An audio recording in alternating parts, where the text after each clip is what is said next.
Hello class 10th students, आप हैं lecture 2 में और चैप्टर चल रहा है force. First lecture I hope आपको पसंद आया होगा, जिसमें हमने कवर किए थे कुछ topics, moment of force, torque, किस तरह से। अब है सेकंड लेक्चर, इसमें ये टॉपिक्स हम कवर करने वाले हैं। देख लीजिए, इसमें मेनली न्यूमेरिकल्स तो है नहीं, ये पूरा थ्योरेटिकल पोर्शन है, तो थ्योरी प्लस रीजनिंग फॉर्म में आता है ये आपके बोर्ड एग्जामिनेशन में। प्रिंसिपल ऑफ मोमेंट्स के न्यूमेरिकल बचे हुए हैं, वो हम करेंगे नेक्स्ट क्लास में। फाइन, तो इनको देख लीजिए टॉपिक्स को। समय न जाया करते हुए सीधा स्टार्ट करते हैं सेंटर ऑफ ग्रेविटी से। अब सेंटर ऑफ ग्रेविटी है क्या? किसी भी पॉइंट पर अगर हम ये अज्यूम कर लें कि entire weight of the body is situated, means for example एक कोई भी रेगुलर या इररेगुलर कैसी भी बॉडी ले सकते हैं। ये एक रेगुलर बॉडी है और एक ये नॉन यूनिफॉर्म मतलब इररेगुलर टाइप की बॉडी। तो अगर फॉर एग्जांपल एक पॉइंट है जिस पर हम ये कह सकें कि entire weight is supposed to be concentrated या entire weight is supposed to act, तो इस पॉइंट को आप कहेंगे सीजी, मतलब सेंटर ऑफ ग्रेविटी। तो ये सीजी इधर भी हो सकता है, इधर भी हो सकता है। अब बात ये है कि सीजी की पोजीशन कैसे डिसाइड होगी। आप इंपॉर्टेंट बात यह है कि किसी भी पॉइंट पर आप बॉडी को बैलेंस कराने की कोशिश करें और जिस पॉइंट पर बॉडी आपकी बैलेंस हो जाए, जिस पॉइंट पर, जैसे मार्कर देख सकते हैं आप, यहाँ पर बैलेंस हो गया, इसका मतलब ये जो पॉइंट है जहां पर फिंगर है, that is centre of gravity of this marker.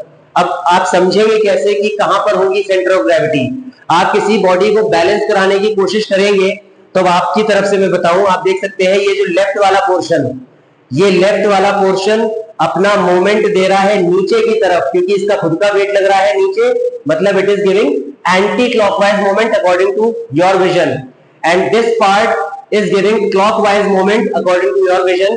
तो एंटी क्लॉकवाइज मोमेंट चूंकि क्लॉकवाइज मोमेंट के बराबर हो रहा है, इसलिए प्रिंसिपल ऑफ मोमेंट्स को फॉलो करते हुए यहां पर नेट मोमेंट इज जीरो। और अगर algebraic sum of all the moments about a point अगर जीरो होगा तो उस पॉइंट को हम कहेंगे सेंटर ऑफ ग्रेविटी। तो दो डेफिनेशन है इसकी, आप चाहे तो नोट भी कर सकते हैं। The point at which the entire weight of the body is supposed to act is known as centre of gravity.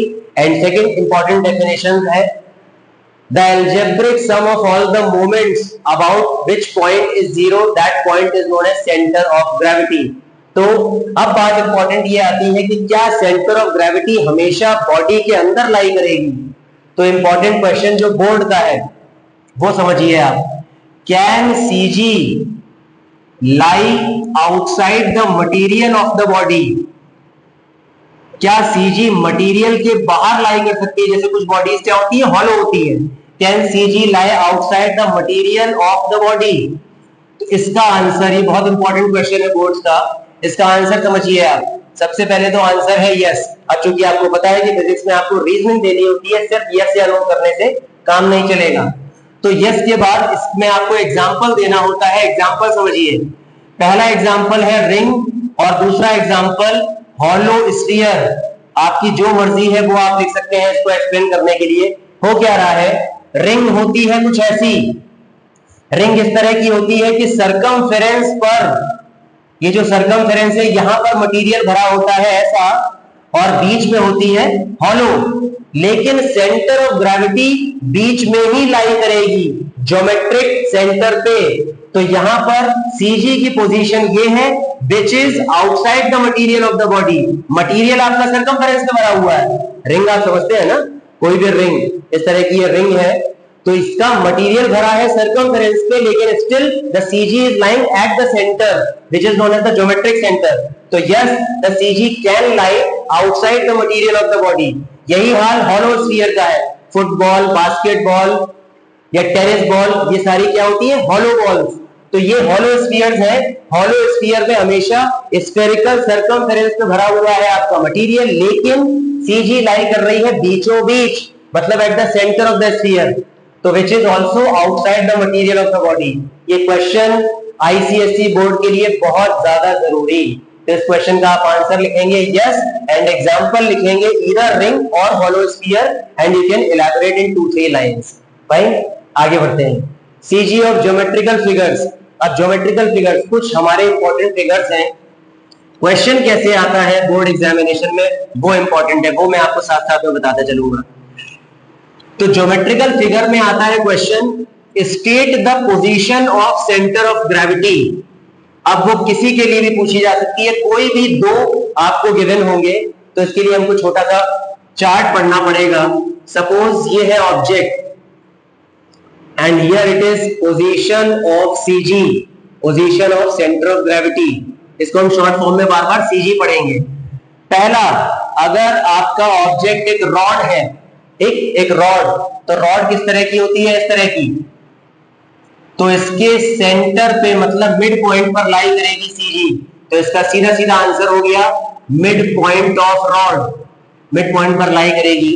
Second, अगर बात करें रेक्टेंगुलर लैमिना की, ये सिर्फ रेक्टेंगुलर लैमिना के लिए नहीं है, कोई स्क्वायर लैमिना है, इस तरह का कोई भी फिगर, तो देखिए रेक्टेंगल, रेक्टेंगल के अगर डायगोनल्स हम बना दें कुछ इस तरह से, तो जो डायगोनल्स का पॉइंट ऑफ इंटरसेक्शन है वहां लाई करती है सीजी, फाइन।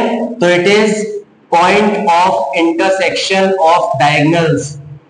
ये पोजीशंस आपको लिख करके आनी पड़ती है बोर्ड में, सीधा सीधा 2 नंबर का क्वेश्चन आता है, state the position of centre of gravity for the following figures. तो this is point of intersection of diagonals. अब बात करते हैं तीसरे की, तीसरा है ट्रायंगुलर लैमिना। ट्रायंगुलर लैमिना की अगर बात की जाए तो आप कोई भी ट्रायंगल बनाएं, ये किसी भी तरह का ट्रायंगल हो सकता है, स्केलिन, इक्विलेटरल, आइसोसेलेस।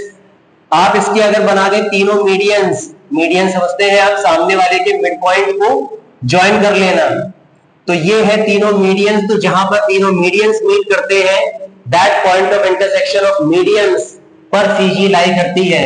तो इसका आंसर सीधा हो गया point of intersection of medians.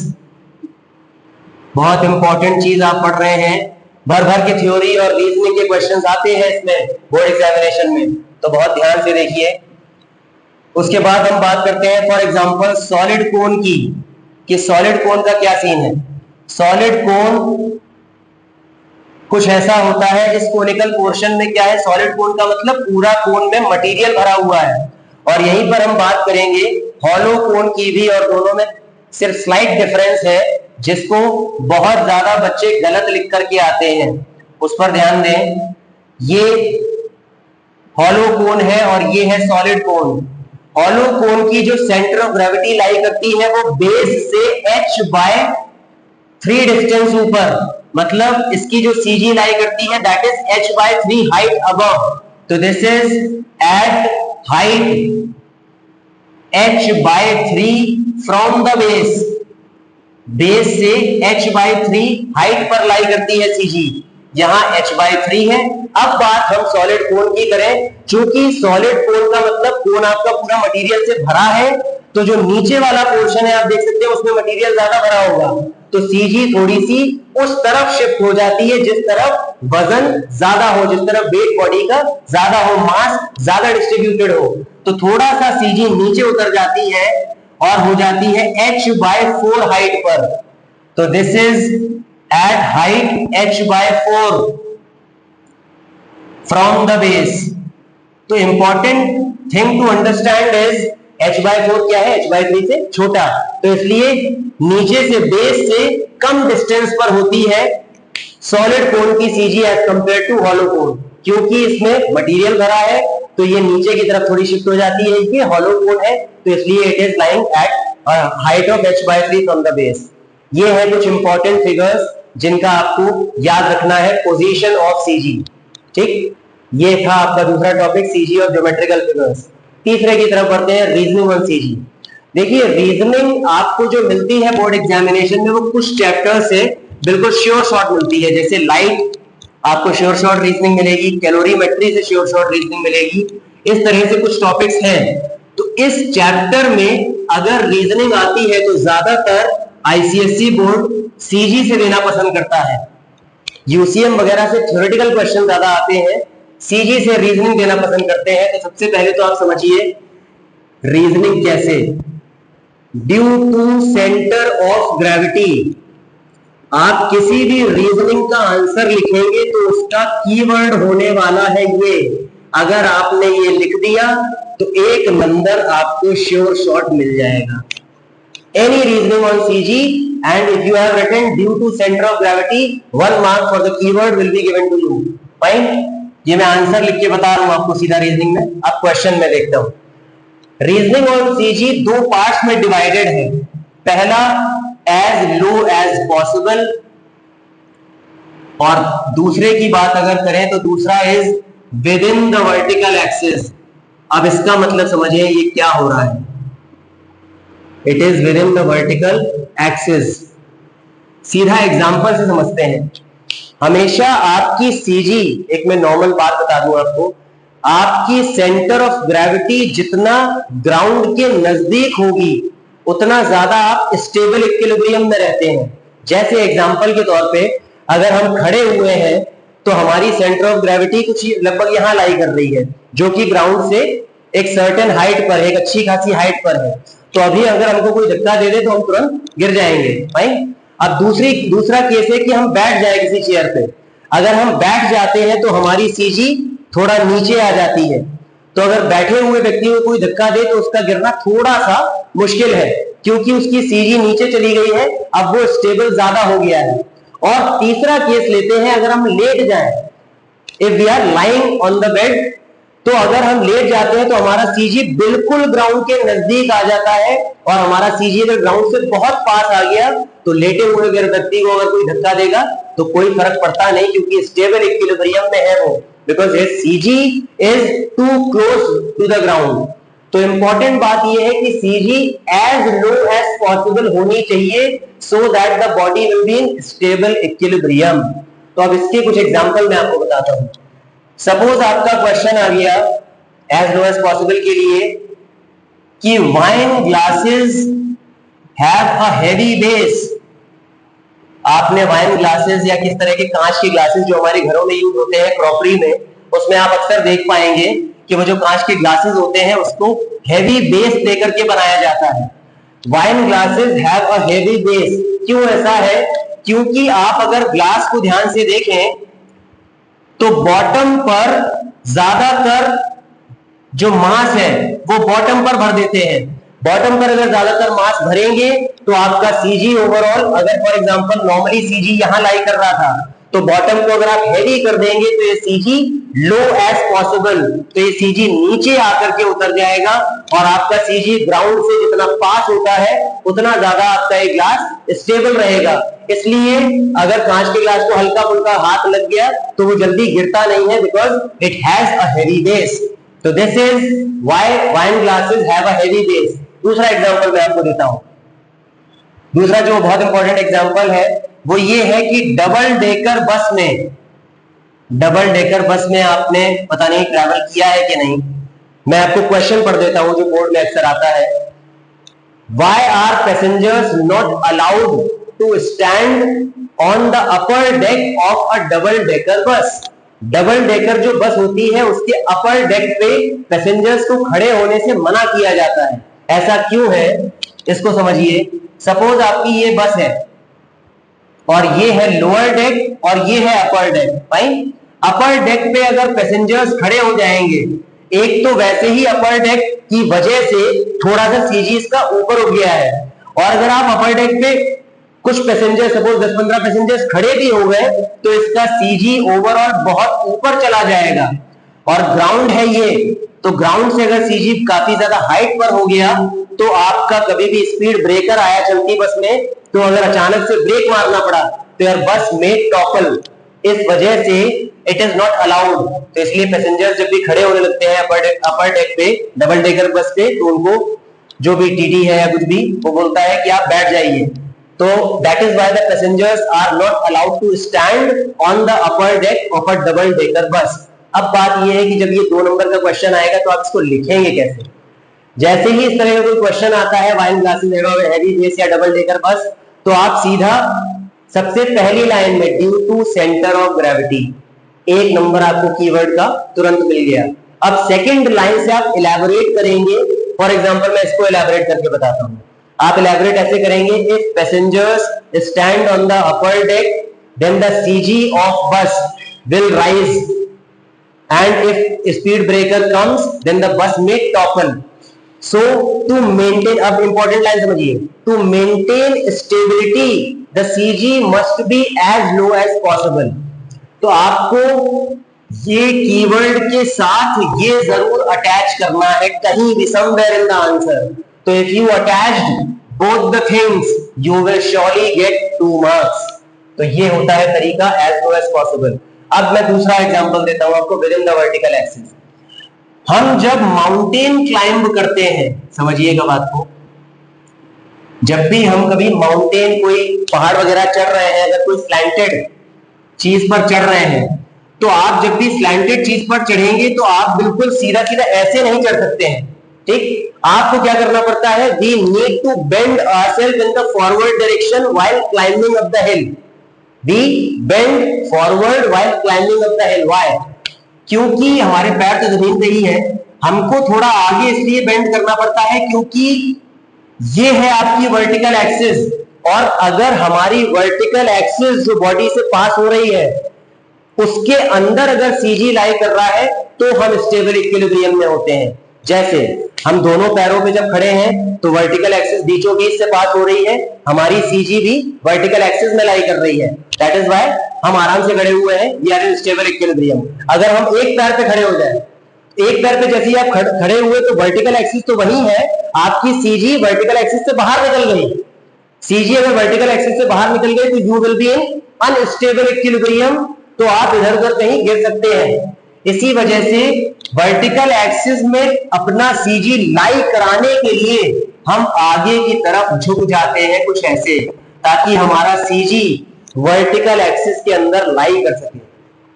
ठीक, ये क्लाइंबिंग द माउंटेन है. इसके अलावा एक और आपको एग्जांपल देता हूं. रोप वॉकर का एग्जांपल बहुत पसंद है बोर्ड को, वो बहुत पूछता है. क्या पूछता है, कभी भी आप देखेंगे वो रस्सी वगैरह पे चलते बच्चे आपने देखे होंगे, ठीक, जो रस्सी पर चल लेते हैं.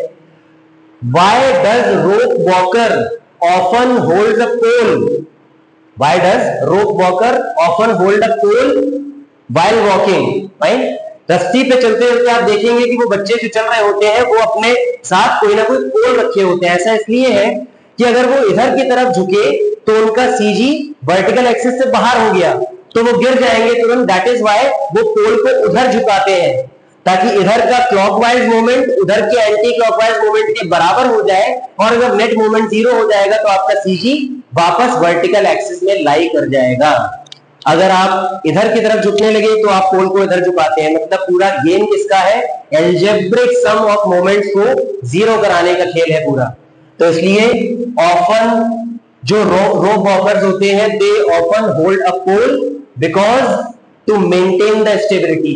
इन तरह के एग्जांपल्स का आंसर होता है due to centre of gravity को विल रिमेन फिक्स्ड, और इसका आंसर होता है, जैसे मैं इसका आपको आंसर पढ़ के बताऊं, while walking the rope walker often holds the pole because if he or she bends in one direction then he bends the pole in the other direction so that the net movement will become 0. अब ये सब एलैबोरेशन हो गया. अब जो main line, इसको आपको add करना पड़ेगा कहीं ना कहीं. तो इसके लिए आप क्या लिखेंगे, to maintain the stability the CG must lie within the vertical axis. तो ये आपका ये कीवर्ड हो गया, और अगर ये आपने और मेंशन कर दिया you will again get 2 marks. तो जब सीजी की रीजनिंग आती है तो आपको ये जरूर देखना पड़ता है सेंटर ऑफ ग्रेविटी के साथ कि इन दोनों में से कौन सी कैटेगरी की रीजनिंग है.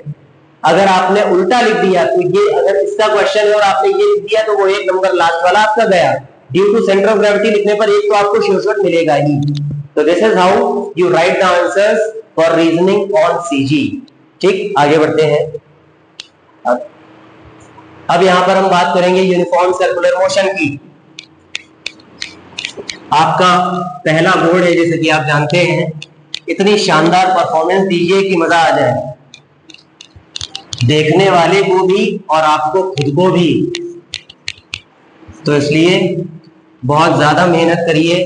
पेपर में फिर से बता दूं, फिजिक्स का उतना आसान नहीं आता बोर्ड में, थोड़ा सा पेपर घूम करके आता है. अब देखिए नेक्स्ट टॉपिक पे चलेंगे, यूनिफॉर्म सर्कुलर मोशन. अगर हम किसी भी बॉडी को सर्कुलर पाथ में रोटेट कराएं, any body is moving in the circular path like this, तो ये है क्या, centre of the circle. Fine, uniform motion, uniform circular motion होता क्या है पहले वो समझ लीजिए। सपोज आपकी बॉडी यहां पॉइंट ए पर है, ये है सेंटर ओ, तो ये क्या हो गया, रेडियस। अगर आपकी बॉडी घूम रही है तो एट एनी इंस्टेंट आपकी बॉडी की वेलोसिटी का डायरेक्शन क्या होगा, कुछ ऐसा। अगर आप यहां पर आ जाएंगे तो इसका डायरेक्शन कुछ ऐसा, यहां पर आ जाएंगे तो इसका डायरेक्शन कुछ ऐसा, तो हर जगह पर डायरेक्शन बदलता जा रहा है। अब बात ये आती है कि वेलोसिटी बदलती जा रही है क्योंकि डायरेक्शन अलग अलग है, लेकिन आपकी मैग्नीट्यूड वेलोसिटी का इज कांस्टेंट। इसका मतलब ये है यूनिफॉर्म सर्कुलर मोशन वो सर्कुलर मोशन है जिसमें speed remains constant but velocity changes. क्यों changes? Because the direction at every point is tangential. Direction हमेशा आप क्या देख पा रहे हैं, टेंजेंट के अलोंग जा रहा है। तो speed remains constant throughout UCM, but the direction changes at every point. That is why velocity changes at every point. और अगर velocity change होती है तो क्या लगता है, acceleration. That is why UCM is also known as uniformly accelerated motion. तो पहले तो सीधा सीधा मतलब ये है कि UCM है क्या, if a body rotates in a circular path with constant speed, then the motion is known as uniform circular motion. अब इसमें खास बात क्या है कि स्पीड कांस्टेंट है लेकिन डायरेक्शन चेंज हो रहा है, that is why velocity is continuously changing. अब ये क्वेश्चन एक मैं बोर्ड का बहुत इंपॉर्टेंट क्वेश्चन आपको बताता हूं। Is it possible to have an accelerated motion with constant speed? Question को फिर से समझ लीजिए। Is it possible to have an accelerated motion with constant speed? क्या कांस्टेंट स्पीड रखते हुए एक्सेलरेटेड मोशन करना मुमकिन है? Answer is yes. कैसे? एग्जांपल लिख दीजिए सीधा यूसीएम और फिर थोड़ा एलैबोरेशन कर दीजिए। In uniform circular motion speed remains constant but the direction of velocity changes at every point, that is why it is known as uniformly accelerated motion. तो यूसीएम को यूनिफॉर्मली एक्सेलरेटेड मोशन इसलिए कहते हैं। अब इसी में आगे चलेंगे हम, ये तो बात हो गई यूसीएम की। अब इसमें थोड़ा सा आगे देखें तो देखेंगे सेंट्रीपिटल और सेंट्रीफ्यूगल फोर्सेस क्या होते हैं। तो ये वेलोसिटी का डायरेक्शन वगैरह सब मैं हटा दे रहा हूं यहां पर। अब आप समझिए फोर्स। अगर कोई भी मोशन आपको कराना है तो बिना फोर्स के तो मोशन होने लगता है। तो बात ये है, अगर ये सर्कुलर मोशन कर रही है आपकी बॉडी और ये है आपकी बॉडी ए और ये centre, this is again the radius. A body पर कोई ना कोई फोर्स जरूर लग रहा होगा जिसकी वजह से वो लगातार ओ के अबाउट घूमती जा रही है। ओ से उसकी डिस्टेंस चेंज नहीं हो रही। ये भी रेडियस है, ये भी रेडियस, ये भी, ये सारे रेडियस है। अगर आप स्टोन बांध लें एक थ्रेड में और दूसरा सिरा पकड़ ले खुद अपने हाथ पे और घुमाने लग जाए इस तरह से, तो स्टोन आपके हाथ के अराउंड लगातार घूमता रहेगा, वो आपके हाथ को छोड़ के जा नहीं सकता। क्यों ऐसा है? क्योंकि स्टोन पर लगातार एक फोर्स लग रहा है आपके हाथ की तरफ। ये सपोज आपका हाथ है, आप इस तरह से घुमा रहे हैं तो ये स्टोन ऐसे घूमता जाएगा, इधर क्लॉकवाइज और anti clockwise, that does not matter. तो आपका ये घूमता जा रहा है। क्यों ऐसा है? क्योंकि स्टोन पर लगातार एक फोर्स लग रहा है towards the centre of the circle.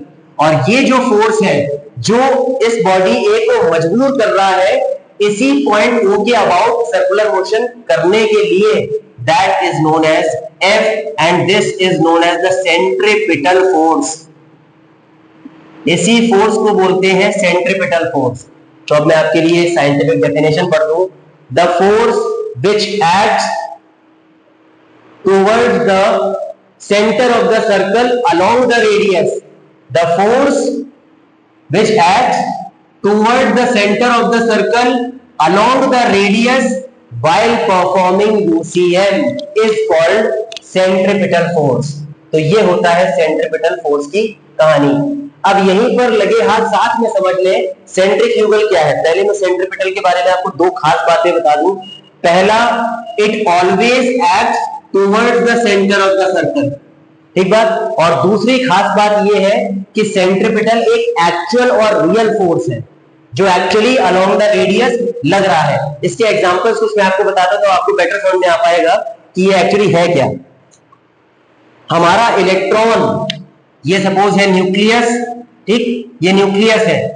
Electron हमेशा इसके इर्द गिर्द घूमता रहता है, ठीक। तो ये क्या कर रहा है लगातार, ये यूनिफॉर्म सर्कुलर मोशन कर रहा है। कौन करवा रहा है? यूनिफॉर्म सर्कुलर मोशन करने के लिए आपको कौन सा फोर्स चाहिए? Centripetal force. इस केस में वो सेंट्रिपिटल फोर्स कौन प्रोवाइड कर रहा है? प्रोटॉन्स और इलेक्ट्रॉन के बीच में लगने वाला electrostatic force of attraction. This is providing the necessary centripetal force. That is why the electron is continuously rotating around the nucleus. Moon है, मून अर्थ के अराउंड लगातार घूमते जा रहा है। ये है अर्थ और ये है सपोज मून। मून इसके अराउंड लगातार घूमते जा रहा है। क्यों? क्योंकि अर्थ और मून के बीच में क्या लग रहा है? Gravitational force. और यही gravitational force is providing necessary centripetal force. इस वजह से ये मून लगातार अर्थ के चक्कर लगा रहा है। सारे के सारे प्लैनेट्स सन के चक्कर लगा रहे हैं। क्यों? क्योंकि सन का ग्रेविटेशनल फोर्स लग रहा है सभी प्लैनेट्स पर और that gravitational force is providing the necessary centripetal force. इसलिए सारे प्लैनेट्स लगातार सन के अराउंड घूमते जा रहे हैं। तो ये जो भी एग्जांपल्स हैं, ये सब के सब कैसे एग्जांपल्स हैं कि आपको यूसीएम करने के लिए सेंट्रिपिटल फोर्स की नीड होती है। तो इस तरह से आप सेंट्रिपिटल फोर्स जनरेट करते हैं अलग अलग केसेस में। तो इसमें जो मैंने फिर से बता दूं, रियल फोर्स है ये, और दूसरा it always acts along the radius towards the centre of the circular path. ठीक, ये थी कहानी सेंट्रिपिटल फोर्स की। अब बात आती है लास्ट टॉपिक सेंट्रीफ्यूगल फोर्स की। सेंट्रीफ्यूगल को बहुत ध्यान से समझिए। जैसे कि हम शुरुआत में हमने बात की कि अगर आप स्टोन धागे को पकड़ के अगर स्टोन को ऐसे घुमाने लग जाए तो आपका स्टोन लगातार आपके उंगली के इर्द गिर्द चक्कर काटता रहेगा। अगर सोचिए आपने किसी भी पॉइंट पर घुमाते घुमाते छोड़ दिया अगर धागा, तो स्टोन क्या होता है? सीधा बाहर चला जाता है। इसका मतलब यह है कि कोई ना कोई फोर्स ऐसा जरूर लग रहा है जो बॉडी को दूर ले जाएगा। अगर आप चलते चलते इस धागे को छोड़ दें तो ये तुरंत इस डायरेक्शन में मूव कर जाएगा and it will be moved away. It will be moved away, which means अगर ये रियल फोर्स एक्ट कर रहा है व्हाइल परफॉर्मिंग यूसीएम, तो एक वर्चुअल फोर्स मतलब इमेजिनरी फोर्स भी एक्ट कर रहा है ऑन द बॉडी। जैसे ही सेंट्रिपिटल फोर्स लगना बंद होगा तो सेंट्रीफ्यूगल की जिम्मेदारी है कि वो बॉडी को अवे ले जाए। तो इसका मतलब ये हो गया कि एक पहले तो scientific definition, centrifugal force is a virtual force which is supposed to act on the body performing UCM. तो वो एक वर्चुअल फोर्स जो कि लगातार बॉडी पर लग रहा है व्हाइल परफॉर्मिंग यूसीएम, जिसकी रिस्पांसिबिलिटी अगेन क्या है? जब भी सेंट्रिपिटल लगना बंद होगा तुरंत सेंट्रीफ्यूगल फोर्स उसको अवे ले जाएगा। तो सेंट्रिपिटल के साथ साथ पैरेलली ऑपोजिट डायरेक्शन में सेंट्रीफ्यूगल काम करता है। तो सेंट्रिपिटल और सेंट्रीफ्यूगल की दो इंपॉर्टेंट डिफरेंसेस हम पढ़ लें यहां पर। देखिए बहुत इंपॉर्टेंट, ये सेंट्रिपिटल है और ये सेंट्रीफ्यूगल। सेंट्रिपिटल का क्या हो गया? सबसे इंपॉर्टेंट, ये रियल फोर्स है और ये है आपका वर्चुअल फोर्स। ये एक्चुअल एग्जिस्ट नहीं करता है, इसको हमने मान लिया है कि एग्जिस्ट कर रहा है। दूसरी इंपॉर्टेंट बात, it is directed towards the centre of the circle.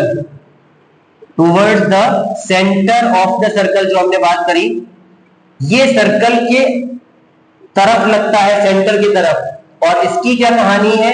It is directed away from the centre of the circle. It is directed away from the centre of circle. तो इंपॉर्टेंट ये दोनों differences हैं।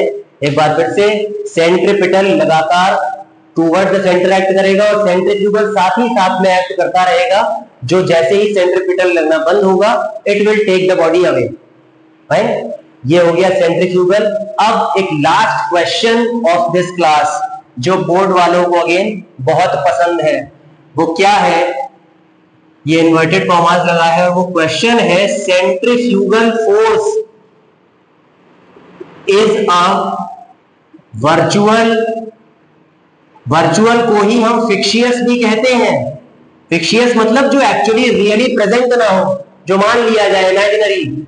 Centrifugal force is a virtual और fictitious force, inverted commas close, explain या फिर justify, इस तरह का क्वेश्चन आता है, एक्सप्लेन या फिर जस्टिफाई। तो इसका आंसर समझ लीजिए, सुन लीजिए ध्यान से, 2 नंबर का क्वेश्चन आता है, ये भी आता है, बहुत इंपॉर्टेंट। इसका आंसर सीधा सीधा ये है, centrifugal force is a virtual force because it is assumed to act on the body while performing UCM and it is always directed away from the center of the circle. It is always directed, तो मतलब अगर centripetal force नहीं लगेगा तो centrifugal भी लगना बंद हो जाएगा। सेंट्रीफ्यूगल कब तक काम करता है? जब तक सेंट्रीपिटल लगता है। आप स्टोन को लगातार घुमाते चले जा रहे हैं, जब तक स्टोन लगातार घुमा रहे हैं तभी तक पॉसिबिलिटी है कि जैसे ही आप धागा छोड़ेंगे तो वो तुरंत टेंजेंशियली उसको ले जाएगा। तो as long as the body is performing UCM, centripetal force acts, and as long as centripetal force is acting, centrifugal force acts.